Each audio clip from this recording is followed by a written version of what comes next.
From the backstretch at Saratoga, this is Loose on the Lead with Steve Bick and Seth Merrow. Loose on the Lead is sponsored by Thoroughgraph. Everything you need to win. Visit thoroughgraph.com. The new Colonial Downs and the Virginia Equine Alliance. Hill and Dale, home of perennial standouts, Curlin, Kitten's Joy, Midnight Loot, and emerging stallions, Violence, Bayern, and Army Mule. Visit hillanddalefarms.com for consignments at the 2019 yearling sales. Case Supply, the kitchen and bath professionals across upstate New York. Showrooms in Syracuse, Auburn, and Amsterdam. Make your dream kitchen and bath a reality. Visit CaseSupplyInc.com. And McMahon of Saratoga, standing breakout stallion Central Banker. #1 in New York and among the nation's leading young sires. Visit McMahonThoroughbred.com.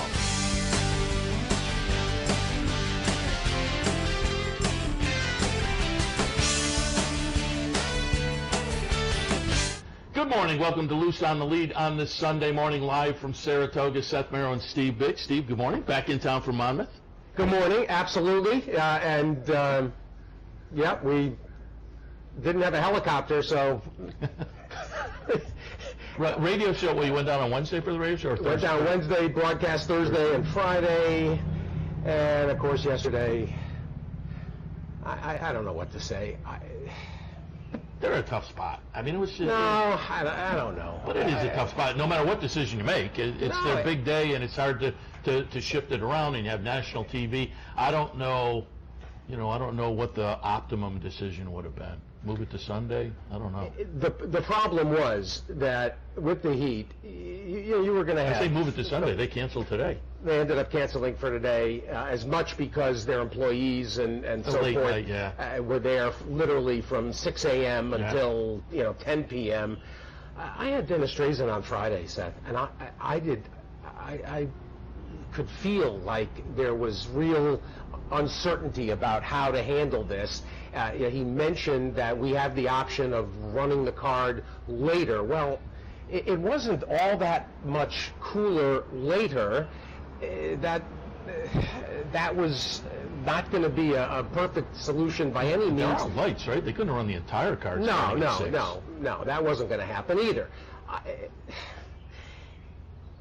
The problem is these external pressures. Yeah.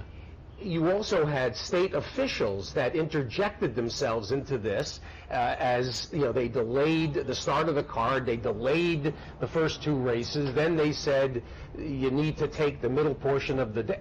I mean, you're either going to cancel or you run as is. And there was no incidents, there were precautions taken all over the place. There was everything that they needed to have in terms of the misters and the the cooling towels and ice and everything to keep horses cool. I don't know.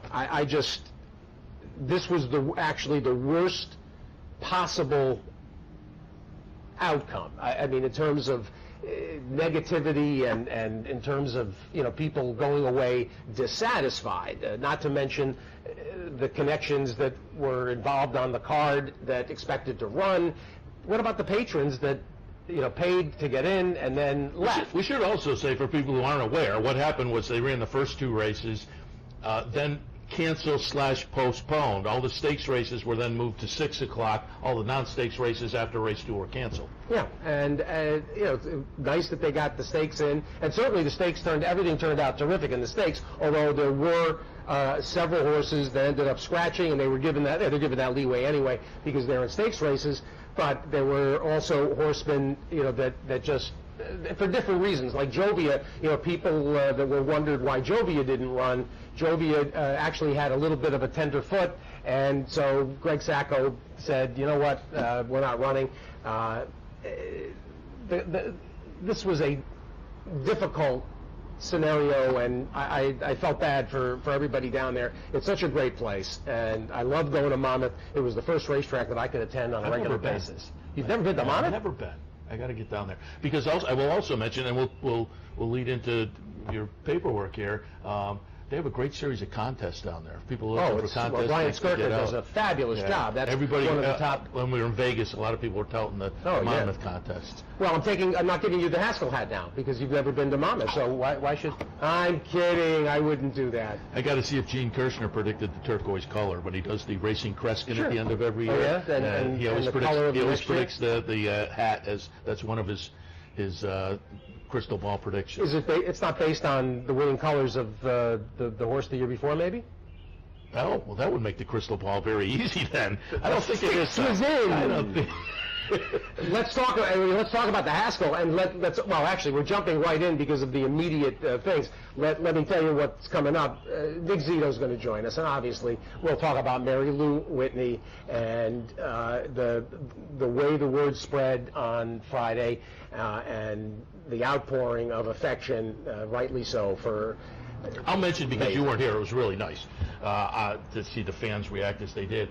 They announced it here on the front side. Larry Colmus announced just before the 5th race. They took a moment of silence for Marylou Whitney, and when they ended the moment of silence, they had a big applause from the crowd, which was nice. And I think a lot of people didn't realize, I was talking to some people at an event last night, didn't realize until they saw, the news stories and what they read in the paper, just how fundamental she was to this community. It was just much more than her party and her ownership of horses, but she was fundamental in starting SPAC. When the town and the racetrack were kind of in a hard spot at the end of the 60s, early 70s, she and some other folks founded SPAC, which I think changed the complexion of the city. So she was just important in Saratoga in all kinds of ways. Well, there was a lot of things that went on. I was talking, actually driving back from Jersey, I was talking to Aaron Yagoda, and Aaron said it was eerie. They canceled racing on Saturday, the day after, no racing, in part, not because of Marylou, but it feels like that. And then the Women in Racing exhibit at the Hall of Fame opened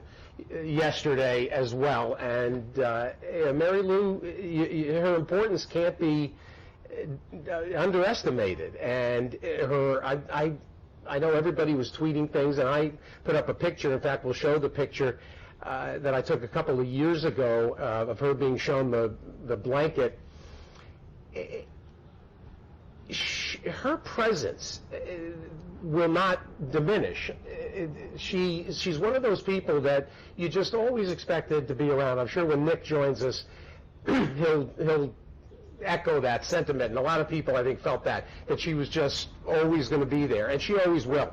What she did on the backstretch, and with husband John Hendrickson, what she did on the backstretch really elevated the awareness of the dedication and, in a lot of cases, the hardship that the backstretch employees deal with. And I wrote on my website, she's often referred to as a socialite, and that has a certain connotation. And I said, down to earth may not be the right phrase, but she was much more than a socialite. With that backstretch, the initiatives she and her husband did demonstrate that perfectly. That movie night, that dinner night, and they would go over. They'd watch the movie with the backstretch folks and have dinner. And in amongst. Nick Karras, who runs the backstretch group. Nick, I thought had some wonderful comments in the obituaries. But Nick will join us. In addition to talking about Marylou with Nick, for those of you that may not have heard, also on Friday, Jimmy Picou died, and at the age of 88, down at Pembroke Pines. And Jimmy Picou, who was maybe now's a good time. I asked him to pull up the Willow Hour Travers. He beats Pleasant Colony. Yeah, absolutely. Trained that one, so maybe we can show and a stretch run there Jimmy. as we talk about Jimmy Picou. Well, and Jimmy Picou really admired and respected, and I had really the fortunate opportunity to talk to him on air, and he's been pretty sick the last 5 or 6 years. And his wife, Helen, she died maybe 4 years ago, but when Val's Prince passed away, and Val's Prince was a favorite of mine, and so to have the opportunity to discuss Val's Prince with Jimmy was really fun and really special, and we talked more about his whole career. But Nick will talk about Picou as well as Marylou, because Jimmy's been gone. I'm sure if you're of a certain age, you don't remember him or his brother, Clarence. They were fixtures. And Jimmy, kind of a bellwether, Seth. I'll bring this up with Nick, of a guy who retired really before he probably had to, if you know what I mean. Yeah.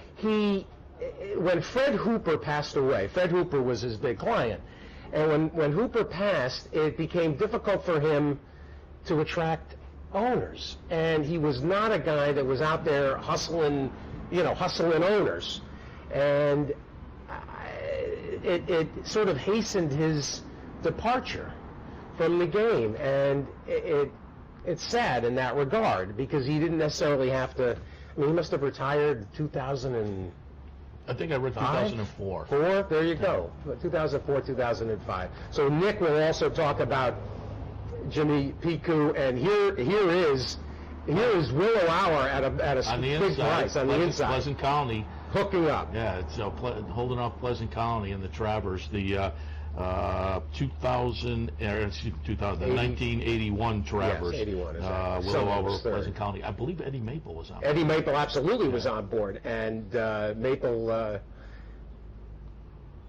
Getting it done. Look at that with the with the right hand to keep him on the straight and narrow, and I can't wait to hear from Nick, even under these circumstances with the passing of Jimmy Picou.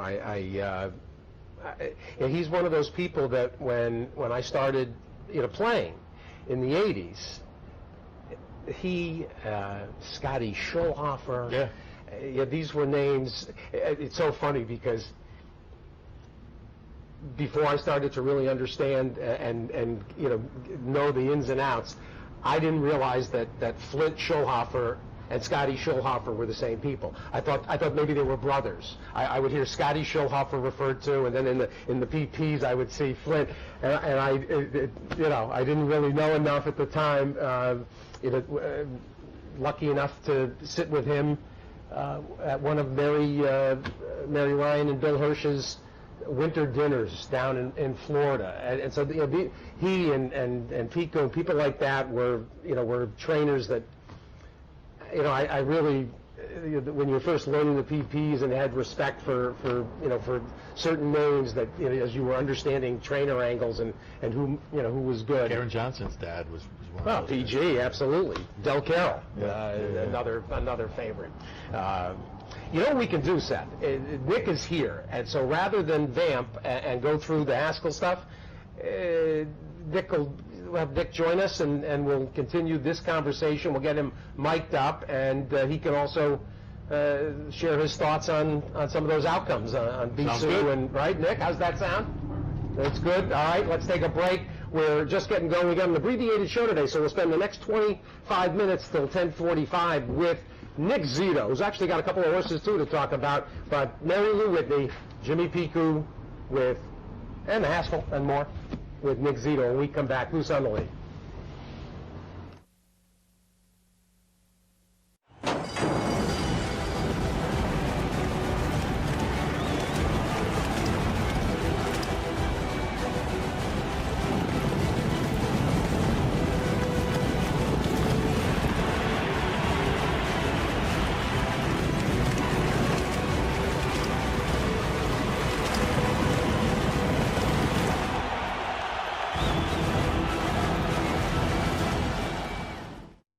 I got it. Watch me. I got it. Hey! I got something that makes me want to shout. I got something that tells me what it's all about. I got a move that tells me what to do. If you don't, brothers and sisters, then you won't know what it's all about. In a recent study of some of the top online wagering sites, Capital OTB won big in total player rewards, far surpassing some of the best-known wagering sites in America. While other rewards programs simply offer you points redeemable for gift cards, Capital OTB's rebates are paid to you in actual cash. Plus, Capital OTB gives you full and immediate access to your money. So if all you're getting now are points and gift cards, join Capital OTB Player Rewards today and get cash back. Visit CapitalOTBBet.com and sign up today. You can't. We're back on Loose on the Lead. Let's get right into it and have Nick Zito join us. And Nick, momentous passings. Certainly Marylou Whitney, just an icon. Moments that I think certainly this generation of horse player and fan indelible when it comes to Birdstone and the two wins, whether it's the upset in the Belmont or the wild scene in the Travers. But for you, talk about Marylou as a person and your relationship with her and what she means to New York racing in general. Well, you know, Steve and Seth, most of the time, I've been saying this all week. When someone passes, it's always, you know, he's a nice guy. You know, when the S&F boys leaves us, they're great guys. You know, they're wonderful guys, and everybody's nice. But with her, it's all true. All the things that they say about her, because I had a long relationship with her, and they're all true. And that's an amazing thing to go through your life where, you know, not many people, you know, it's always he's this or she's that. No, she was an incredible person. I could say that firsthand. Now, the people that knew her will say the same exact thing I said, and they were blessed because they knew her. The town greeted her, as you know, and they pronounced her queen, and rightfully so. She was the queen of Saratoga, and there'll never be one like her. That's just the way it is. But she was a wonderful lady, tremendous heart, tremendous spirit, and I love her determination. She never wavered. She kept going, and she loved her horses, as you could see. She loved it. Let's get to a specific memory. Steve alluded to it already, and I asked the guys in the control room to pull up the 2004 Travers Birdstone. Yes. It got dark, it was raining. Yeah. Tom Durkin makes mention as they come under the wire, and folks will realize how dark it was when that photo finish light shows on the finish line. But talk about your memories of this Travers and Marylou coming out in the winner's circle and wet. Right. She didn't mind. She was getting the trophy for the Travers. Well, what are your memories here? My memories are, you know, I think it's Hall of Fame in baseball today, right? Am I correct? Yeah. Oh, is that the induction? Yeah, I think it's the induction. And this is probably the closest thing as a movie you'll see, a baseball movie called The Natural. If you remember how the lightning was and everything was, that's exactly what happened here, because, you know, I see the lightning and the dark rain and everything. It was just, it was quite a scene. And, you know, we were all excited, and we had another horse in the race, too, who ran extremely well, the Cliff's Edge. But I think, you know, rightfully so, and how could you not, you know, be pulling for Marylou? You know, obviously everybody knew this is what she dreamed her whole life about, and to win the Travers and to have a homebred, to be responsible for the breeding, you know, to have the mother, the father, everybody.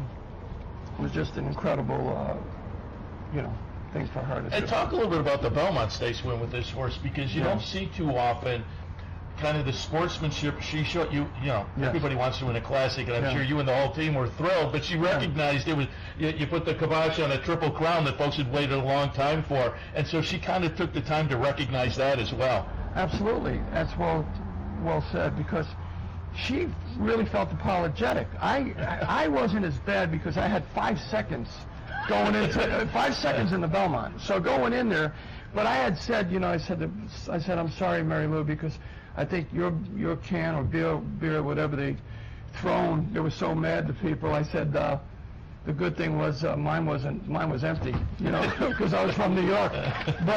But the interesting thing was she was so gracious, very apologetic, very sad that you know, she had stopped part of history, she thought. But then again, look how it turned out. You know, Seth, Steve, she became history because her horse won the Belmont. You'll never see, I'm pretty sure I could say 120,000 people. That will never happen again at Belmont Park. And maybe 30 million people, 33 million people watching. So she became, that's a great picture, part of history right there. And am I right? Was that Travers win we just saw, was that the first start back after the Belmont? Yeah, that was interesting because years ago they didn't have, you know, you had to run in a prep, had to run in a gym there. So I had said, and I'll tell you a funny story about it. I had said, I'm just going to train the horse up to it. So they were great, you know, Marylou and John. They were terrific. They're terrific owners, and I said, I'm going to train the horse up to it. So she came out one morning to watch the horse work. It's a funny story. And I told Maxine, you know, work him. I said, I'm going to try to like work him like 7/8 on the Oklahoma, but I just stopped him a half-mile pole. He gets tired, whatever. So she breezed him, and he galloped out like 7/8, if you could believe it, like 25 and change in Oklahoma. Yeah, galloped out the mile. And Marylou was standing there, and I said, you know, Marylou, isn't it amazing how these good horses train themselves? And she said, look, wash your mouth out with soap. Sonny would fire you. You're a horse trainer. So she was sturdy about her horses, and she was, you know, that morning she had a mind on business. You know what I mean? Speaking of the business, at what point, I'm curious, because we have to talk about Birdtown too, but Sure. Thank you. I can recall the active reacquisition that she went out. There was a point where she was going out and she was searching for her bloodlines, for the family bloodline, Sonny's bloodstock. Yeah. And she basically reassembled it, and it wasn't like starting from scratch. But who was involved in that, and at what point did you sign on? And what do you recall about the matings and about the rebirth of the basically the Eaton and what happened Eaton Blue and Brown? I've known her a while, and what happened was, you want to know how I first started training for her? Yeah. I've known her a long time, and I actually showed Tim Wilkin a picture of Strike the Gold because she had gotten friendly with the owners of Strike the Gold. She's in the winter circle with us, Bluegrass. But before that, I was fortunate enough because Manhasset Stable, I was working for. That was my biggest job at the time when I first got started, and there was Sandra Whitney. When I say Sandra Whitney, Sandra Payson, who was Joan Whitney Payson's daughter, who owned the Mets in Greentree, and Jack Whitney was her uncle. So I was invited to dinner at Lake Lonely, and Marylou was there with Sonny Whitney, with C.B. Whitney. So I known her, and then of course, 1995, I ran into her in Keelan because she had known the owners of Strike the Gold, but I had run into her at Keelan. John was with her, and her husband, John Henriksen, and she said, look at these pedigrees. And that's when I started working for her. And what happened was she went out and got Dear Birdie herself. And I had spoke to John about it because he became the racing manager too. I said, you know, John, this ain't a bad idea because this is the Whitney blood and everything. I don't think it's a bad idea. So obviously he did a good job with the stable that way, and the rest was history. We got to Birdtown, as you said, who still, believe it or not, no offense to Rachel, because Rachel probably could have broke it, but Birdtown's Oaks is still the fastest Oaks. She still holds? She still holds the record. I'm pretty sure if you look it up. But I mean, Rachel, I think if Calvin went like that, she would have broke the record. But that was a great thing, and of course the Travers and the Belmont. But she was a great lady inside, and you know, I don't have to tell the folks out there. They know. The locals know. I remember as a guy when I had black hair. She brought the Today Show up here. When racing, you know, was kind of like, you don't want to say it was like a ghost town. I mean, I discovered it way back when, Saratoga. I was one of the first ones to train the good horses up here. You know, I believed in the town. I believed in what they have to offer, and you know, with horses and everything. But she was responsible for the rebirth, I would say. And you'd say, well, wait a second, you're telling me that she created racing? No, of course not. But this place was in dire straits. Well, the town. Yeah, the people that come now, if you only come to Saratoga in the last 10, 15 years, you have no idea what was going on here. This town was threadbare. This town was rough around the edges. It was plenty dumpy. And what's gone on here, and the parallel tracks. I mean, when I first started coming, I remember you could get a grandstand seat, put a newspaper on, that was your seat for the day, one of the grandstand seats. And it wasn't that, I mean, there was real uncertainty in the 60s and into the early 70s about maintaining, you know, the dates and so forth. And then actually there were, well, who else? Not Bernard Baruch, Harriman. Oh yeah, Abel Harriman.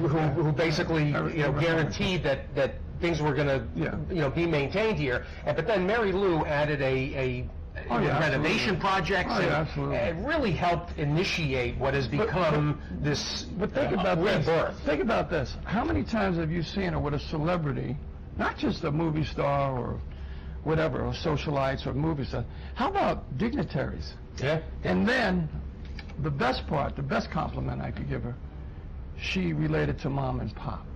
They were her, that was her queen. Well, I've related this story a few times that there used to be that, and I forget which radio station it was, but they had the kind of morning zoo crew that did free Saratoga things at Ciro's every time, and she'd show up and play right along. Yeah, that's cool, yeah. But you know, because you guys are from the area, I mean, you can relate to her, you know, and everybody, everybody just, she was just a special lady. I mean, I'm just so blessed to have all these things I'm telling you guys about. I was involved with her. I'm very, very blessed, very blessed. One of the really special parties, or at least events. Do you remember after Funnyside and Birdtown had swept, and there was a party at Ciro's that basically to celebrate, essentially what was a Saratoga unique Oaks and Derby suite, and of course the street signs, the corner of Funnyside and Birdtown, and it was really, from a lot of standpoints, what could have been a real kickstart, not just a kickstart, but a putting of the spurs to New York racing in general. But instead, we ended up with that protracted fiasco of having uncertainty about the franchise. And so, like for instance, the New York breeding program, which should have absolutely taken off with Funnyside, with all the interest and excitement that he generated, that was ended up being delayed for quite a while. But that seemed like it was going to be the genesis of a real, strong momentum builder. And I'll never forget that at Ciro's, and spent time talking to John and Marylou, and I bet Birdtown. Really? Yeah, she made. There was something there. There definitely was. Well, she ran. We ran the 7/8, and then we came back. And she was good. She was good in that race. That was always a good angle. Go 7/8, and then 2 turns. That always helps. There was. You mentioned Mrs. Payson too. There's a certain gentility, and I don't want to call it a throwback. There's a certain part of racing, and she's going to be inducted into the Pillars of the Turf at the museum. Next week? 2 weeks? 2 weeks. August 2nd. She joined. She was part of that certain class of the sport that only a few people, like a Charlotte Weber, really continues to maintain. Well, it's funny you said that. You mentioned Charlotte Weber and people like that. There's only a handful left, if you know what I'm saying. Sure.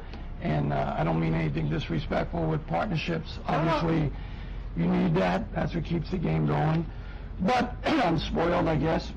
I trained for a lot of single owners that were great, and they didn't have many partnerships, but now they do. But that was a treat to train for her and to be with her and to be her friend, and of course with John, be his friend too. So at the end of the day, but we've lost a great lady, but her spirit will live on. And I think the other thing is too is, not to give any hints to Naira or anybody else, but logos are a good thing. And sometimes, perceptions, whatever. Sometimes, maybe if a fan comes in, I don't know, you give them a ticket honoring Marylou. Oh, that'd be nice. Just say it's Marylou Day, come in for free, and give a button. I'm sorry, Dave O'Rourke, I didn't talk to you personally, but and I can walk in his office, so he's going to be mad. Why don't you just tell me? But I won't be surprised though if they do something. And were you on the front side the other day when they announced it? The crowd. Absolutely. Yeah, I was running like a crazy man, all over the place when I heard, what happened because and then that's another thing that. Again, I'm really grateful because the fans stopped me when that happened. I can almost, I don't want to tear up today, but that was a good moment for me because, hey Nick, I'm so sorry, and that was wonderful. I get goosebumps now talking to you guys, but great lady, great history. I'm glad that happened. The Belmont, Travis, the Oaks, and again, what could I say? There'll never be another Marylou. Yeah. So it's true. you talked New York Reds, and let's because we were, before you sat down, we were talking about one of your great New York Reds that you mentioned.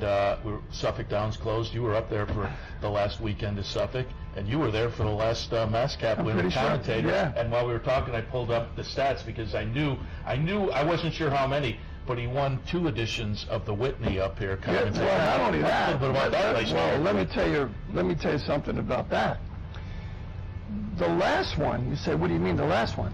He almost won 3. Yeah, That's right. There was a kind of a horse that pressed the pace with him, and I thought we could win 3, and then he would have just certainly marched across the street. Yeah. You win 3 Whitneys, he would have certainly marched across the street. But he was a tremendous horse, New York bred, and I was happy to go out because I liked, and I always listen to Steve's show, and I listen to yours, Seth. That's why I said S, and it's easy to remember.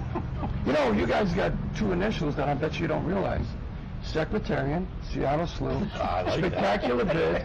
It's pretty good, S, right? It's not bad, right? Yeah, very good. Nick, tell everybody about when you came on the racetrack. Jimmy Picou's career was in full swing, and it's tomorrow. I'll have a couple of visitors undoubtedly, and I'll probably reach out to Eddie Maple to talk about Jimmy, because this is one of those people that time has sort of forgotten. On the racetrack, certainly anybody of a certain age. I talked to Pat Kelly about Jimmy yesterday. Tell everybody about Jimmy Picou, who was a wonderful gentleman. He was just a gentleman. I had met him a long time ago. We always knew where his barn was, because we'd stop at the track kitchen. He had that barn for 100 years. You make a right, and that was his barn. Red and white, he'd have, his colors, whatever. And that was right there, Belmont, where the new dorms are now. Yeah. But that barn, I think it's Lestrito now, I think might be there, or somebody. But he had that barn for forever. He was in that barn, and he just was a classy guy. And I remember, this is how far back I go. I've been doing this, I'm 16 years old. So there's a race called the Coaching Club American Oaks. You got it? We'll run it today. No, you got it? You got it, Jimmy Picou's thing? I think he won it. If you could pull it up somewhere, he won the Coaching Club American Oaks with a jockey called Ernie Cardone. Now, Ernie worked for the chief, Alan Jerkins, and I went to make a bet one day up there, and Ernie was a mutual guy. And I said, hey, I remember that filly you won for Jimmy Picou. Look it up, see if I'm right. How about you? Yeah, see if I'm right. The first one. And that was Coaching Club American Oaks. It was Jimmy Picou. He had lightweight or something, but Bino was today. I think he won it. So. Well, back when it was what, a mile and a half, or? Yeah, mile and a half. Take a look at it. See if you could get. You guys are good with that. Well, I'll pull it up. I still got a flip phone, so I can't do that. The horse that I thought about, and I mentioned it. I don't know if we have the video. Maybe just a clip of the stretch run, which is tremendous.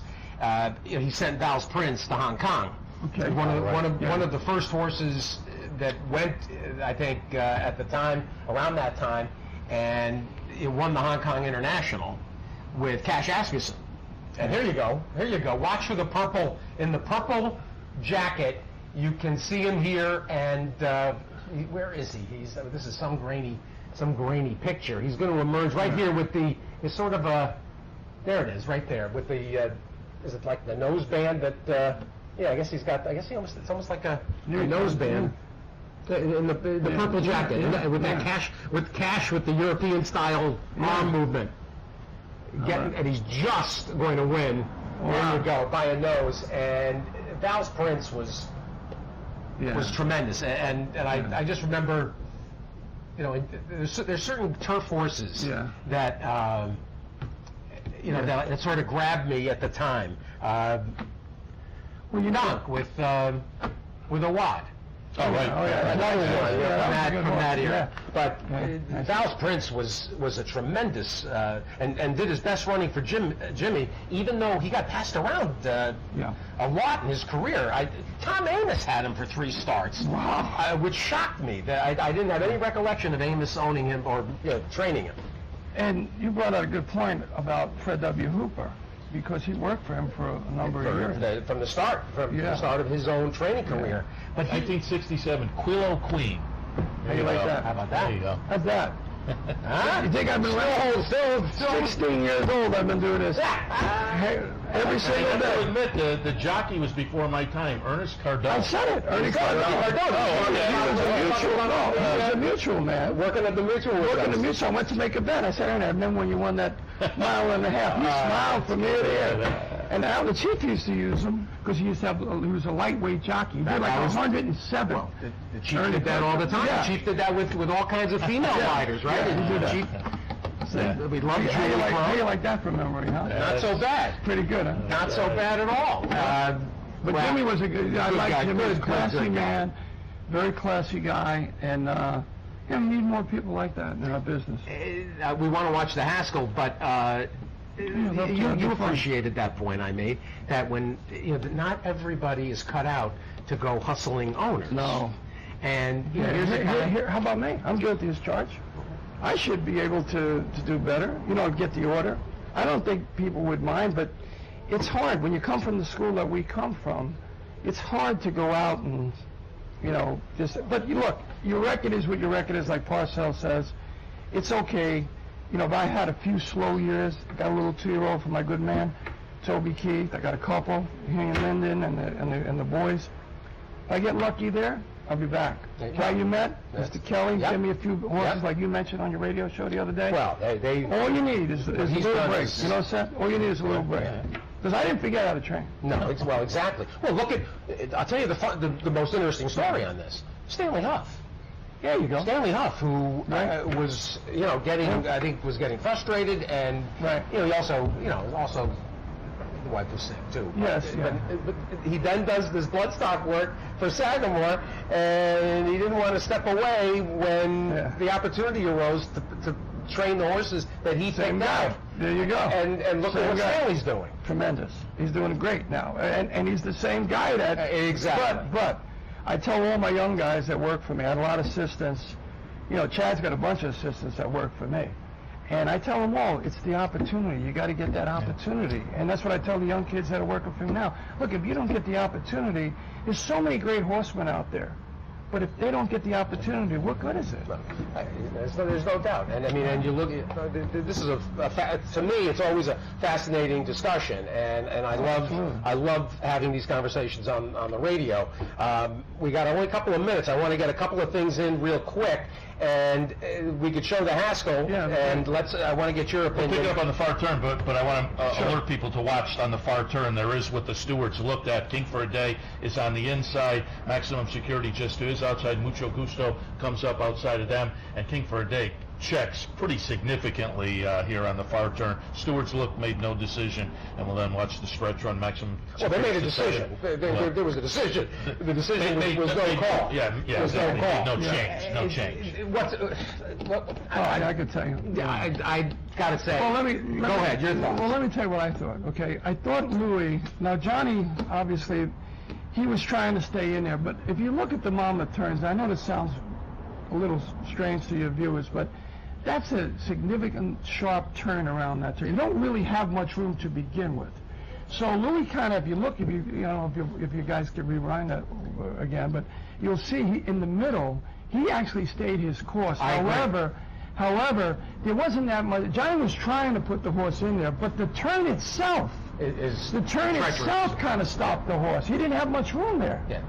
Even when he was in there, he didn't have much room. You'll see what I mean. And also, he's already passed. He's already but there we go. Look at this. Good job, guys. This was the steward's feet. Yeah. Well, good job. See, let me show you the turn. Let me show you what I'm talking about. No, just watch this turn now. See that turn? See that turn?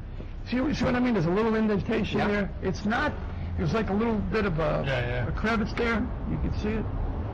You'll see there's a little bit of a crevice there. I'll show you. Right now, Johnny's in there. You see that crevice? Right there. See like that? Where it kind of juts out a little bit, too. It's not That's a good point. It's not that wide. Well, and Mucho Gusto is also leaning a little bit on Louis. Yeah, so look how he's right next to Louis. So for those that are carrying on, I mean, I had one idiot on Twitter say, "Oh, the horse can't win without its cheating jockey," and I'm also getting tired. I understand. I understand people. Louis not a cheat. It's preposterous. I mean, the stuff that's being said. Well, let's expand this, because the disdain and the anger directed at Jason Service and Gary West is disgusting. And taking it out on the horse is absolutely ridiculous. This horse has won 5 straight 100-plus buyers. That's right. And I'm also tired of a 16 claimer. That's got to stop too. That's just ignorance. They were ready to give the horse away because, let's see, they gave away the stallion. They gave away the mare. There were no siblings worth a hoot. And Gary West buys horses for $300,000 to $600,000. He didn't need a homebred out of a mare that had thrown nothing. He and Ben Glass were ready just to say, let's just clear it out. And the fact that this horse, obviously there were some issues, otherwise he wouldn't have shown up when he did. So to call him a 16 claimer when he's now won 2 grade 1s and is clearly the best 3-year-old in the country, until we reconvene at Travers. And I tell you, Jason Servis late yesterday said he's going to send him up here to train, and that if he's doing well, they'll run into Travers. And good for them, because then they'll come back in the Pennsylvania Derby. So this 3-year-old championship is going to get decided on the racetrack. But this is what makes the game great, because he was in there for 16. And guess what? Anybody could have taken him. This gentleman here could have taken him. So the moral of the story is that's what makes the game so wonderful. And you're absolutely right, and good for you, Steve, because the horse is the star of the show. That horse is great. That's all there is to it. It's a serious horse. I mean, just stop. I mean, that's all there is to it. He's 3 wide for 6 furlongs. I'll tell you what. Take a survey, because you guys got stats for everything. How many times Bapert horse approaches a horse and gets outrun? You know how many times? 0. We're up against the clock. I just wanted, if you guys can go show the stretch run from the Molly Pitcher, I just wanted to show. Oh, sure. Because Waddy's horse ran great. Coach Rock's top of the stretch. I thought she might hold up Midnight Bijou, but Midnight Bijou is a monster. The winner ran pretty good. Oh, no, I'm saying Midnight Bijou is a monster. But I just wanted to applaud our local guy. That was a snapback performance. 92 buyer, 92, but there's the familiar black and white. And the race that we're not going to show, by the way, it's great, Phil, is the Monmouth Cup. Louis Saez. There's got to be an acknowledgement here right now. Louis Saez and Joel Rosario are right now, at this point in the year, the 2 best riders in the country. I agree. And Saez's ride on War Story, you want to see somebody will a horse to the wire. It's unbelievable. Saez is riding at a very high level, and also Rosario, who's now bopping around the country, and yesterday on Mucho Unusual. And by the way, look at this. Here it is. Look at this. Watch Louis inside. Look at this. Look at him. Look at the extension he's getting. Yeah, he's working. And you know what's funny? The outside looked all the way that he was going to pass him. Absolutely. Absolutely. And boom. Second place was Val Harbor. Val Harbor went very well for Todd. Todd? Val Harbor? Yeah, you got it. One of those good olders. Speaking of Macho Unusual, who won the San Clemente yesterday, if you put up the NHC graphic, the NTRA and the NHC, they wrote me into this Beat Vic contest. And you go to NTRA, what is it? Oh my gosh, I'm going to forget the address. NTRA.com/NHC Beat Vic or something along those lines. Look at that. How about that, huh? Yeah, but you know what? Is this for fans? Yeah, absolutely. Well, how could they lose? You're easy to beat. Well, not yesterday. I wasn't yesterday when I turned back 1,000 people yesterday. For everybody out there. Easy there. For everybody out there. Easy there, PZ. Run to the window. Relax. Run to the window. Today I took Souter in the Wicker. That's the Wicker Stakes today. There's 15 weeks of this leading up to a championship, Labor Day, or maybe the week after, actually, maybe the first full weekend of September. You beat me once, and you can, if you're not a tour member, you can sign up for the tour for $1, save $49. Oh, nice. I'm keeping money in your pocket for the windows. So beat me, and you get to join the tour for $1. That will make you eligible. You have to be on the tour to then be in the championship. These are all qualifiers, and who doesn't want to take a swing at me? And I'm not kidding either. All right, we got to wrap it up. We're late again. We can't help it. It's too important We said 10:45, but what we do here, right, Nick? Thank you so Right? much, guys. Yeah, we appreciate it. No, I Appreciate appreciate stopping you guys. by and sharing some memories of Marylou, sir. We promised Monday, Tuesday breaks. You obviously got a free day yesterday, but tomorrow and Tuesday, let's go up to Bacon Hill to Winnie's and pick blueberries. It's going to be nicer tomorrow. I'm going to go Greenfield forever, where you can pick berries in town here. I'll tell What kind of berries you got? Any kind of berries. Blue, rasp, any kind of berry you want. You got lingonberry? Greenfield forever. Lingonberry? You got to go to Buffalo for the lingonberry. Wow, so you know what? Next time I'll invite Emerald Live to come on here. You guys are now in the food. By the way, You guys are I didn't even give you my food report from Mom. Oh my God. The Jersey Shore. The food down on the Jersey Shore. Tremendous. What's your favorite when you go down there? So many. You can't even. It's crazy. We were in Red Bank, Semolina, Yeah, Red Bank. how about Spectacular. Red Bank? Absolutely tremendous. Jimmy's Old School in Asbury Park? You must How have about been that? famous. You've been Wow, famous. you're really doing Huh? that. You know, Mikey Farrell. Well, you're going Seattle. to Bruce Springsteen. There we go. Holy God. All right, we got to wrap. I'm getting texts saying stay more. It's an early post time. No, there isn't. We'd have to Post jump time on. right here every Sunday. That's a good reminder, though, 12:20 today with the steeplechase race. So if you're headed up, make sure you make note Up of and that. over. Early post time. That means we're out here a little bit early. Not much early. No, it's like a regular show for us. But again, Nick, appreciate the thank you visit so much. and the memories of Marylou. Thank you very All right, much. Loose on the Lead every Sunday morning at 10 a.m. We'll see you next week.